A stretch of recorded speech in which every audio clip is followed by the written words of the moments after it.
Chicken తిందామంటే వామ్మో bird flu వస్తుందేమో అన్న భయం.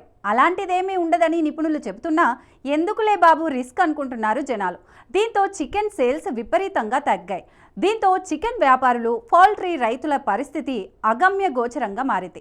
ఈ క్రమంలోనే ప్రజలకు అవగాహన కల్పించేందుకు పౌల్ట్రీ బ్రీడర్స్ కోఆర్డినేషన్ అసోసియేషన్ ఆధ్వర్యంలో ప్రత్యేక చికెన్ మేళాలు ప్రారంభించారు నిర్వాహకులు. చికెన్తో రకరకాల డిష్లు తయారు చేసి ఫ్రీగా పంపిణీ చేశారు. ఉడకబెట్టిన చికెన్, గుడ్లు తింటే ఏమీ అవ్వదని చాటి చెప్పేందుకు ఫ్రీగా చికెన్, ఎగ్ మేళాలు నిర్వహిస్తున్నారు. హైదరాబాద్ ఉప్పల్లో నిర్వహించిన మేళాలో ఉచిత చికెన్ ఫ్రై ఐటమ్స్, ఎగ్ తినేందుకు నాన్ వెజ్ ప్రియులు కూకట్టారు. ఇలా జంట నగరాల్లో 6 చోట్ల మేళాలను నిర్వహించారు. ప్రతి చోట 200 కిలోల చికెన్ స్నాక్స్, 2000 ఎగ్స్తో సంబంధిత స్నాక్స్ ప్రజలకు పంపిణీ చేశారు. రాబోయే కొద్ది రోజుల్లో తెలంగాణ, ఆంధ్రప్రదేశ్లోని మరో 250 ప్రదేశాలలో ఇలాంటి శిబిరాలను నిర్వహించాలని నిర్వాహకులు యోచిస్తున్నారు.